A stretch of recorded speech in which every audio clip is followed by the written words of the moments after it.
Good morning दोस्तों, मैं राजेंद्र फिर से आपके अपने YouTube channel study with Babal sir में आपका स्वागत अभिनंदन करता हूं। देखिए साथियों, देखो साथियों, अपना जो चैप्टर चल रहा है कार्य ऊर्जा शक्ति का, इसकी अपन ने एक क्लास कर चुके हैं। उस क्लास में अपन ने कार्य के बारे में पढ़ा, कार्य के मात्रक के बारे में पढ़ा और दो छोटे छोटे क्वेश्चन किए। आज अपन पढ़ते हैं ऊर्जा क्या होती है।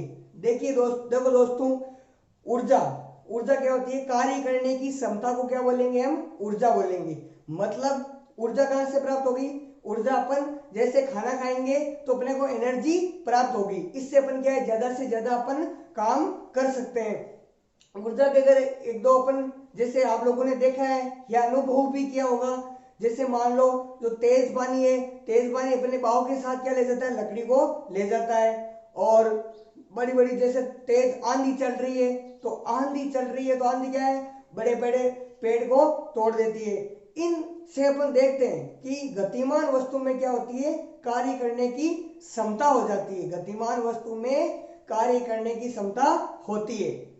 और देखो, जब हम कोई वस्तु को हैच ऊंचाई पर उठाते हैं, जैसे छोटे बच्चे क्या करते हैं, खिलौने होते हैं, हाथ में लेके उन खिलौनों में क्या करते हैं? वो चाबी भरते हैं। जैसे ही उन्होंने हाथ में लेकर उस खिलौने में चाबी भरी और उन्होंने उस खिलौने को उन्होंने क्या किया? धरातल समतल पर छोड़ा तो वे क्या करेंगे? खिलौने गति करेंगे। ये चीज देख ली। अब मान लो ऊर्जा का क्या होता है? एक रूप से दूसरे रूप में अपन ट्रांसफर कर सकते हैं। जैसे मैंने खाना खाया है, मेरे में ऊर्जा क्या है? अभी भरपूर है। तो अपन क्या करेंगे? जैसे मान लो कोई विराम अवस्था में कोई गाड़ी खड़ी है, तो विराम अवस्था में जैसे गाड़ी खड़ी है तो मैं धक्का लगाऊंगा उस गाड़ी में। धक्का लगाऊंगा मतलब बल लगाऊंगा। और जैसे ही मैंने बल लगाया तो क्या गाड़ी आगे की ओर क्या होगी? गति करेगी। ये क्या ऊर्जा है?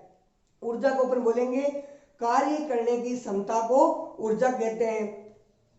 इसको लिखेंगे किसी वस्तु में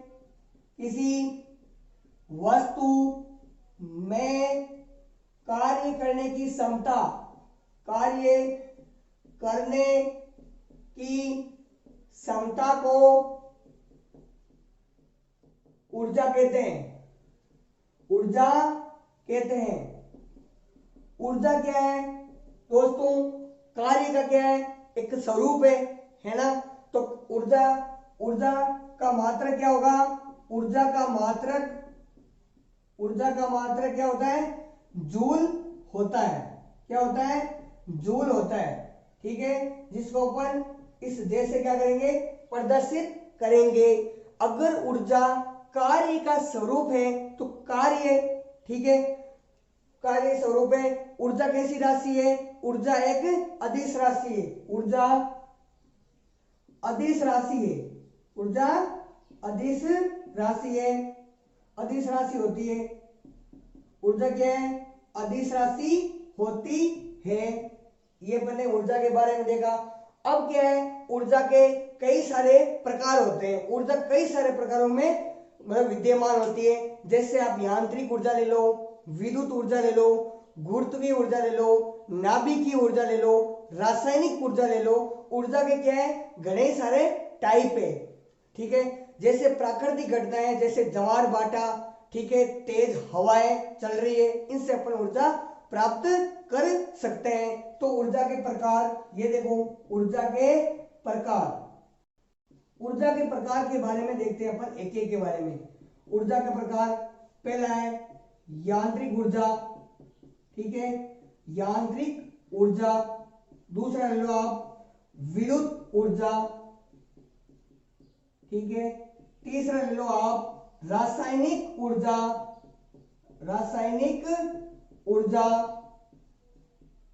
ठीक है, चौथा ले लो आप नाभिकीय ऊर्जा। ठीक है, ये अपन और भी कई सारे ऊर्जा के क्या है? प्रकार होते हैं। और भी ऊर्जा के कई सारे प्रकार होते हैं। ठीक है, अब अपन एक एक के बारे में जानेंगे कि यांत्रिक ऊर्जा क्या होती है। तो यांत्रिक ऊर्जा क्या होती है? यांत्रिक ऊर्जा किसी वस्तु की स्थिति या गति या दोनों के कारण उसमें जो ऊर्जा प्रवाहित होती है, उसमें ऊर्जा होती है, तो उसको क्या बोलेंगे अपन, यांत्रिक ऊर्जा कहेंगे। तो इसको लिखते हैं किसी वस्तु की यांत्रिक ऊर्जा के बारे में लिखते हैं कि यांत्रिक ऊर्जा क्या है। यांत्रिक ऊर्जा के बारे में लिखेंगे कि किसी वस्तु की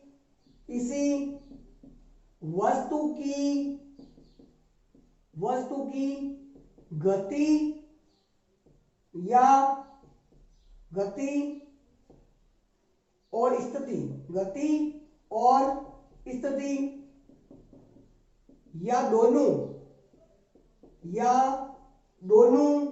के कारण उसमें जो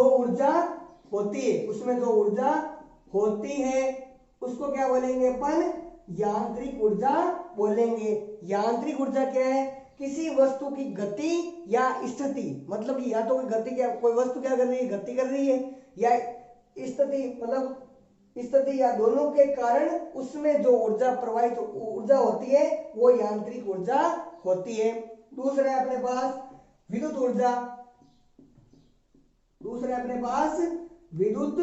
ऊर्जा। विद्युत ऊर्जा क्या होती है, विद्युत ऊर्जा के बारे में, विद्युत आवेशों द्वारा उत्पन्न ऊर्जा क्या होगी, विद्युत ऊर्जा होगी। विद्युत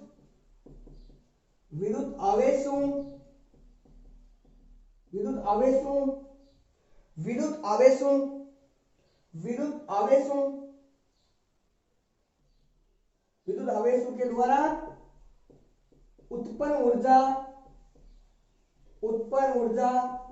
विद्युत ऊर्जा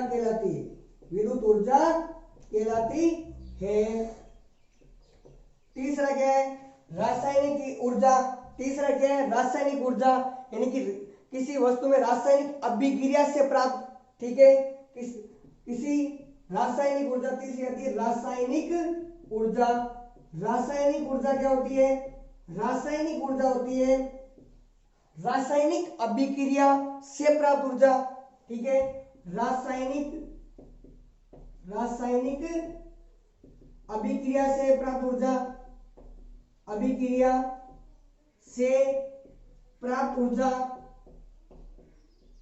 क्या हो जाएगी, रासायनिक ऊर्जा हो जाएगी।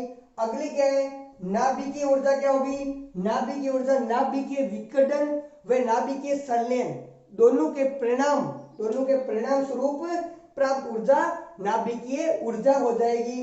इसको अपन यहां लिख लेते हैं, नाभिकीय ऊर्जा को यहां लिखेंगे 4 नंबर, नाभिकीय ऊर्जा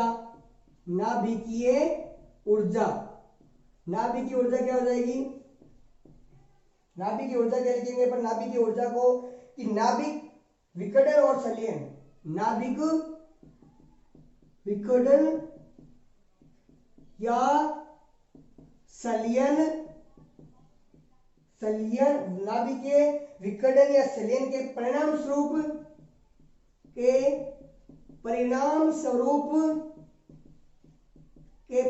स्वरूप प्राप्त ऊर्जा नाभिकीय ऊर्जा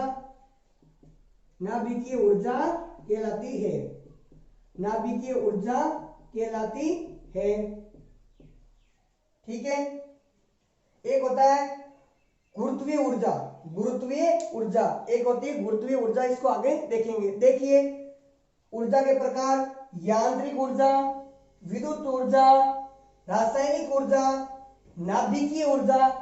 एक होती है गुरुत्वीय ऊर्जा, मैंने किसी वस्तु में गुरुत्वाकर्षण बल के कारण जो ऊर्जा होती है उसको अपन गुरुत्वीय ऊर्जा बोलेंगे। गुरुत्वीय ऊर्जा क्या होती है, जैसे झरने से पानी नीचे की ओर आना और नदियों में पानी ऊपर से नीचे की ओर बहना, ये क्या है, गुरुत्वीय ऊर्जा के कारण होता है। रासायनिक ऊर्जा क्या है, रासायनिक अभिक्रिया से प्राप्त ऊर्जा। जैसे इसके एग्जांपल बैटरी, सेल और अपन ले लेते हैं रसोई गैस इत्यादि हो जाएंगे। ठीक है, विद्युत ऊर्जा, विद्युत आवेशों के द्वारा उत्पन्न ऊर्जा, विद्युत ऊर्जा कहलाती है। जैसे अपन घरों के अंदर जो विद्युत की युक्तियां काम में लेते हैं, पंखे वगैरह, ये सब विद्युत ऊर्जा के अंदर आ जाएंगे। यांत्रिक ऊर्जा किसी वस्तु की गति और स्थिति या दोनों के कारण उसमें जो ऊर्जा होती है उसको अपन क्या बोलेंगे,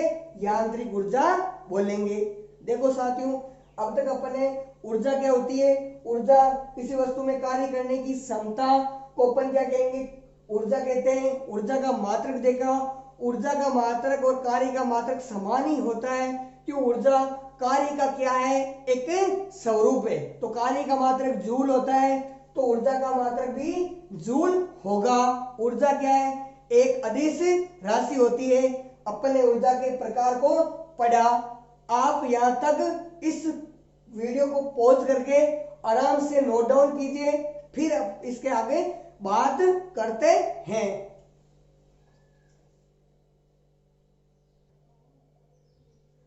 देखिए, सभी प्रकार की ऊर्जा मुख्यतः दो रूपों में होती है। पहला है गतिज ऊर्जा और दूसरा है स्थितिज ऊर्जा। इस पूरे चैप्टर में अपन जो यांत्रिक ऊर्जा, गतिज ऊर्जा, स्थितिज ऊर्जा और विद्युत ऊर्जा के बारे में डिटेल से जानेंगे। ठीक है, विद्युत ऊर्जा के बारे में पूरा डिटेल से अपन जानेंगे। तो सबसे पहले अपन लेते हैं यांत्रिक ऊर्जा। कौन कौन सा अध्ययन करेंगे अपन, एक तो हो जाएगा अपने यांत्रिक ऊर्जा। यांत्रिक ऊर्जा क्या होती है इसके बारे में अपन डिटेल से पढ़ते हैं। यांत्रिक ऊर्जा, इसको बोलते हैं मैकेनिकल एनर्जी। यांत्रिक ऊर्जा क्या होती है, यांत्रिक ऊर्जा होती है, यांत्रिक ऊर्जा क्या होती है, गतिज ऊर्जा प्लस स्थितिज ऊर्जा, स्थितिज ऊर्जा। ठीक है,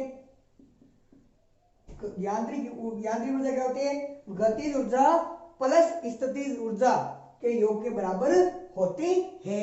ये चीज आ गई। अब देखो, गतिज ऊर्जा का जो फॉर्मूला हो जाएगा, ये हो जाएगा E is equal to 1/2 mv²। ठीक है, और mv², और इसका हो जाएगा, एक हो जाएगा plus U is equal to 1/2 kx², एक हो जाएगा UmgH। ठीक है, इस गतिज ऊर्जा के दो आएंगे। ये तो होता है कि स्प्रिंग के अंदर, स्प्रिंग में, ठीक है, और ये होता है गुरुत्वीय स्थितिज ऊर्जा के अंदर होता है। ठीक है, तो अपन पूर्ण रूप से गतिज ऊर्जा के बारे में जानते हैं कि गतिज ऊर्जा क्या है। देखो, गतिज ऊर्जा क्या होती है, गति के अंदर गतिज ऊर्जा क्या होती है, गति के कारण वस्तु के अंदर निहित ऊर्जा को अपन गतिज ऊर्जा कहेंगे। तो अपन सबसे पहले गतिज ऊर्जा के बारे में डिस्कशन करते हैं। तो पहले क्या करेंगे, गतिज ऊर्जा कि गतिज ऊर्जा होती क्या है। गतिज ऊर्जा क्या है, गति के कारण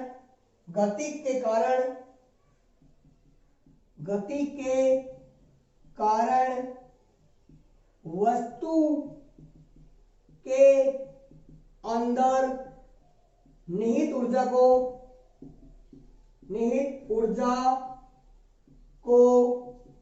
गतिज ऊर्जा कहते हैं, गतिज ऊर्जा कहते हैं।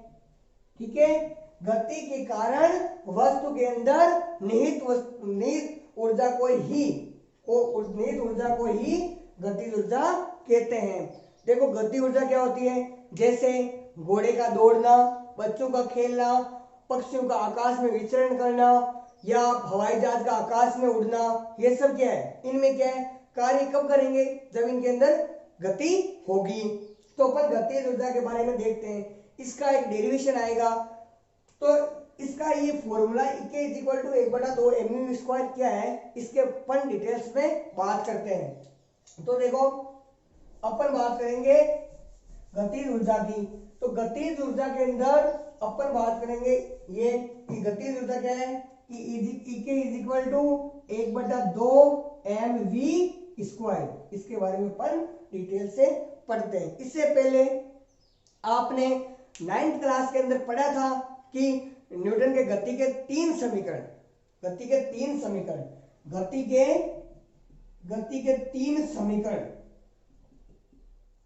कौन कौन से पढ़े थे। पहला क्या होता है, v is equal to u plus 80, ठीक है। दूसरा पढ़ा था अपन ने s is equal to ut plus half of 80 square पढ़ा था। तीसरा पढ़ा था अपन ने v square is equal to u square plus 2s। ये अपन क्या है, गति के 3 समीकरण है। तो देखो अपन क्या करेंगे, सबसे पहले गति के तृतीय समीकरण से, ठीक है, जब इसको लिखेंगे, इसको निकालेंगे, तो सबसे पहले क्या करेंगे, गति के तृतीय समीकरण से, गति के तृतीय समीकरण से, गति के तृतीय समीकरण से। तो तृतीय समीकरण क्या है दोस्तों, तृतीय समीकरण है अपना v square is equal to u square plus 2s। इससे पहले एक छोटे से डायग्राम में आप समझो। देखो ये क्या है, कोई वस्तु पड़ी है। सबसे पहले यहां देखो आप, ये कोई वस्तु है, इस वस्तु पर क्या है, प्रारंभिक वेग क्या है, प्रारंभिक वेग क्या है, u है। इसका प्रारंभिक वेग u है। जब ये वस्तु प्रारंभिक वेग में पड़ी है, ठीक है, विराम अवस्था में है, लेकिन जब मैं जैसे ही इस वस्तु पर बल आरोपित करूंगा, मैंने क्या किया, इस वस्तु पर फोर्स बल आरोपित किया, तो बल आरोपित करते ही क्या हो जाएगी, ये वस्तु यहां पर क्या हो जाएगी, s दूरी में क्या हो जाएगी, विस्थापित हो जाएगी। इसका द्रव्यमान m है, इसका भी द्रव्यमान m है, तो इसका जो अंतिम वेग होगा वो हो जाएगा v, वो हो जाएगा v। और ये हो जाएगा यहाँ पर त्वरण। त्वरण क्या है, त्वरण हो जाएगा वेग में परिवर्तन की दर को त्वरण करते हैं। पहले वेग कुछ नहीं था, 0 था, अब मैंने वेग में परिवर्तन किया, तो वेग में परिवर्तन की दर को अपन क्या बोलेंगे, त्वरण बोलेंगे। अब अपन देखते हैं गति के तृतीय समीकरण से।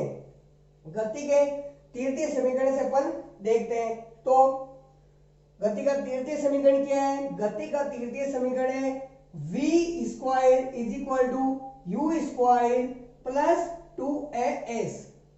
क्या मैं इस समीकरण से अपने त्वरण का मान निकाल सकता हूं क्या? हाँ जी, अपन बिल्कुल त्वरण का मान निकाल सकते हैं। तो अपन लिखेंगे त्वरण a इज इक्वल टू, ये इधर भेज दूंगा, तो v square minus u square बट्टे में 2s हो गया। अब अपन पढ़ेंगे गति का द्वितीय नियम। गति के समीकरण अलग है और इस गति का द्वितीय नियम अलग है, गति के नियम अलग है। तो अपन इससे बाद में अपन पढ़ेंगे गति के द्वितीय नियम से। गति के न्यूटन का दूसरा नियम लिख लो, यहां लिख लो न्यूटन का दूसरा नियम। न्यूटन का दूसरा नियम क्या है? न्यूटन का दूसरा नियम है कि F is equal to m है। F is equal to m है, ये न्यूटन का दूसरा नियम है। ठीक है, इसके बाद में अपन आगे चलते हैं। ठीक है, ये क्या न्यूटन का द्वितीय नियम है। अपने पास एक ही क्या है, वैल्यू है।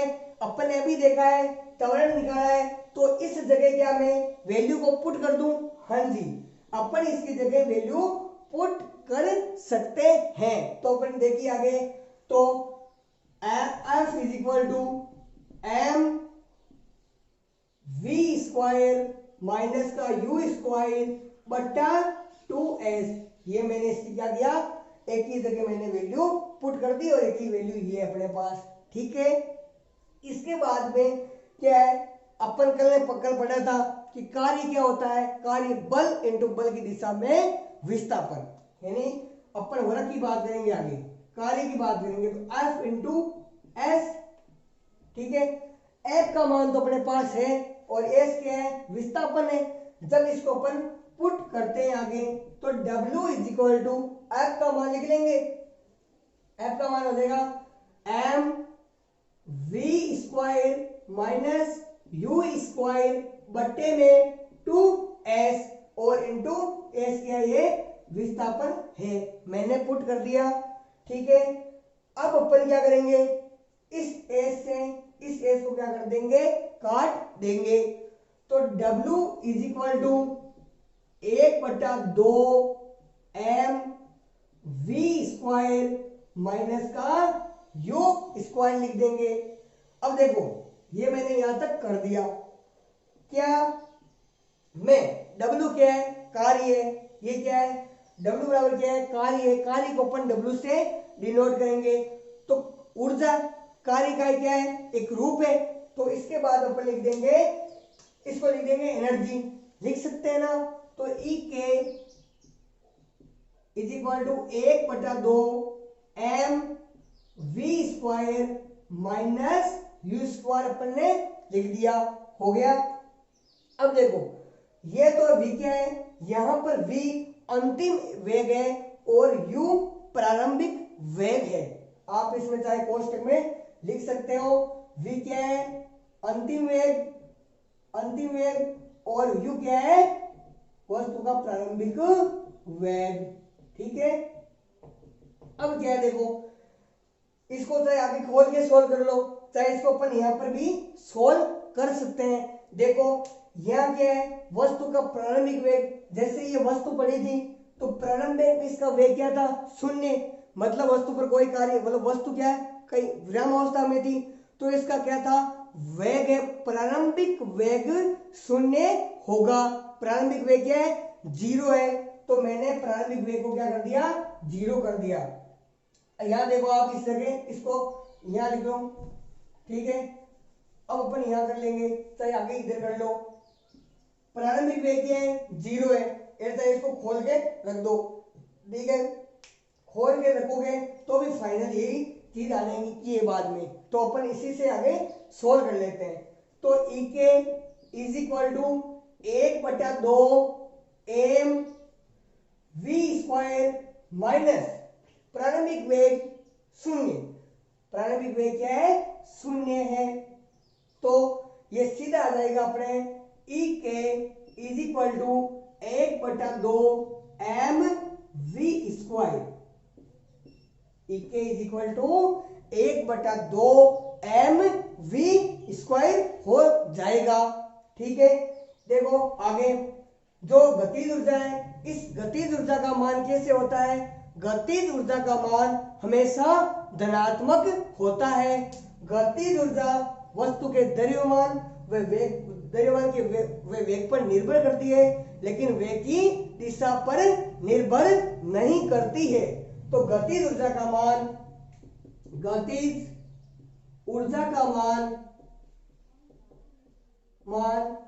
हमेशा धनात्मक होता है,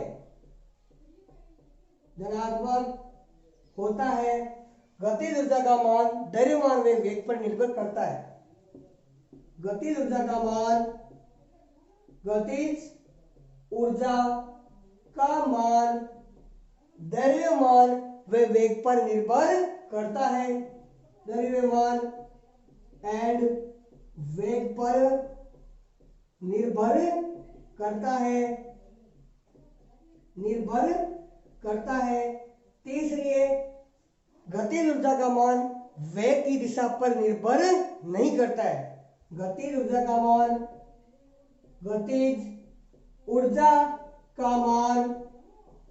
वेग की दिशा में निर्भर नहीं करता है। ये तीनों इसके मोस्ट इंपॉर्टेंट हो गए। इसके बाद आराम से आप वीडियो को पॉज करके इसको नोट डाउन कीजिए।